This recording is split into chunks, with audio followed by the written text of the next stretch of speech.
Tehran in the late 1700s was little more than a walled village on the southern slopes of the Alborz Mountains, a stopping point for caravans, shaded by gardens fed by underground channels called qanats. No one looked at it and saw a capital. Nader Shah, a former Ghulam, seized effective control of the empire under the last Safavid Shah. In 1730, Nader decisively defeated the Ottomans at the Battle of Hamadan.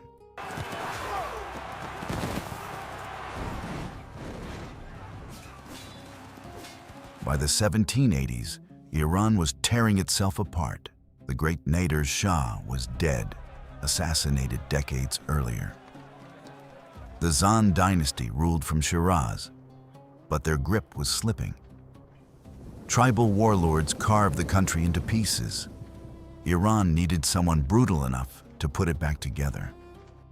That someone was Aga Muhammad Khan, captured as a boy, castrated by a rival. He spent years as a hostage before escaping to lead the Qajar tribe. He was not a man who forgave, and he was not a man who forgot. By 1786, he had crushed the Zands, blinded the last pretender, and reunified Iran by sword. He chose Tehran, a town most Persians had barely heard of, close to his tribal lands, shielded by mountains from Russian raids, far from rival courts. He built a simple citadel, the Arg, at its heart. No marble, no tiles, just mud brick walls and a message. Power lives here now. In 1797, he was assassinated by his own servants, but his decision held. Tehran would remain the capital, and the Qajar dynasty would rule Iran for the next century. The question was whether anyone could turn this garrison town into something worthy of a throne.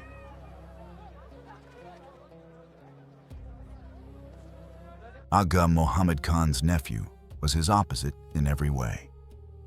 Where the founder was austere, Fath-Ali Shah was extravagant. He had a beard that reached his waist and a court that dripped with gold. Inside the Arg, he built the Golestan Palace, with mirrored halls, reflecting pools, and a marble throne carved from Yazd alabaster.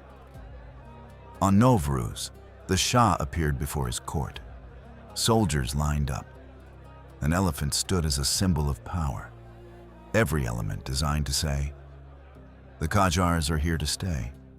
Beyond the palace, Tehran was still a walled city. Gates like the Darvaze. No marked the boundary between city and open desert. At night they were locked. Tehran became a fortress. And through the sublime port, the grand entrance to the government quarter, passed ministers, ambassadors, and anyone seeking an audience with the Shah. But while Fath-Ali Shah built his palace, Iran was losing an empire. 2 wars with Russia cost the entire Caucasus.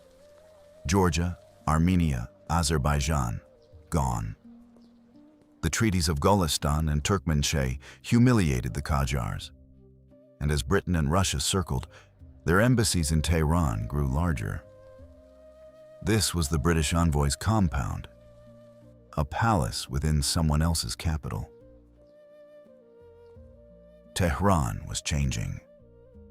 Maidan-i Tupkhana, the square of cannons, became the city's first real public space. Government buildings flanked its sides. Through the gate of government passed everyone who had business with the throne. The city was beginning to think about itself differently. The real heartbeat of Tehran was the bazaar and its caravansaries. Merchants from Tabriz, Isfahan, and the Russian frontier unloaded goods in courtyards like this. camels and donkeys still carried everything. For every new cannon in the square, 1,000 lives continued as they had for centuries. The city was growing, but the world outside was about to force it to change faster than anyone expected.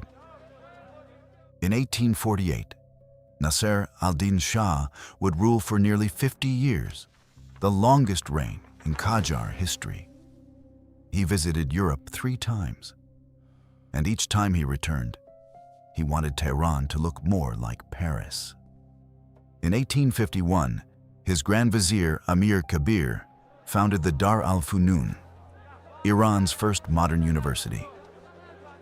Behind this gateway, young Iranians studied medicine, engineering, military science, and photography for the first time. European professors taught alongside Iranian scholars. The first telegraph line in Iran connected the Shah's palace to this very building. Iran's first printed newspapers rolled off presses in these halls. Iran's first photographers learned their craft in a studio here, a technology that would transform how the country saw itself. Amir Kabir never saw what his school became. The Shah had him executed just a year after the university opened, threatened by a reformer more capable than himself. But the Dar al-Funun endured. It eventually became the University of Tehran. Stand on a rooftop in Tehran in the 1890s, a city that had tripled in size in a single generation. Nasser al-Din Shah tore down the old walls and built new ones. An octagonal perimeter with 12 gates and a moat. New boulevards cut through the old fabric, lined with gas lamps and trees. The minarets still punctuate the skyline. Smoke rises from 100 cooking fires. And beyond everything, the Alborz Mountains. Drop down to street level and you enter the bazaar. Under vaulted brick ceilings, merchants trade everything from Tabriz silk to Russian tea.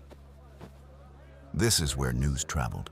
Alliances formed, and political currents ran beneath the surface. At the Nakarakhane, the drum tower, musicians once played to announce the Shah's arrival. And through the Shah Abdol Azim Gate, travelers headed south to the Holy Shrine. The same route where Iran's first railway would run. Just 8 kilometers of track. But the first time Iranians heard a locomotive whistle on their own soil. The Sipa Salar Mosque, Tehran's largest, rose during these years. Its twisted minarets and monumental gateway marked a city building not just for power, but for permanence. In 1890, Nasser al-Din Shah sold Iran's entire tobacco trade to a British company. Every pipe, every leaf, every sale, controlled by foreigners. For a nation of smokers, it was an outrage. For the bazaar merchants who had traded tobacco for generations, it was a death sentence. A fatwa was issued. Tobacco was forbidden as long as the concession stood, and Tehran obeyed. Overnight, pipes disappeared from the bazaars, from the tea houses, even from the royal harem. The Shah's own wives refused to smoke. It was the first mass civil disobedience in Iranian history. The Shah canceled the concession. The people had won. But the victory came with a realization. The Shah was not untouchable. 1896, Nasser al-Din Shah walked into the shrine of Shah Abdul Azim. A man approached, held out a petition, and shot the Shah at point-blank range. After nearly 50 years on the throne, the longest reigning Qajar Shah was dead. His son, Mozaffar al-Din Shah, inherited a throne surrounded by debt and a population that had learned how to resist. By 1900, Tehran was a city of contradictions. Telegraph wires and minarets shared the skyline.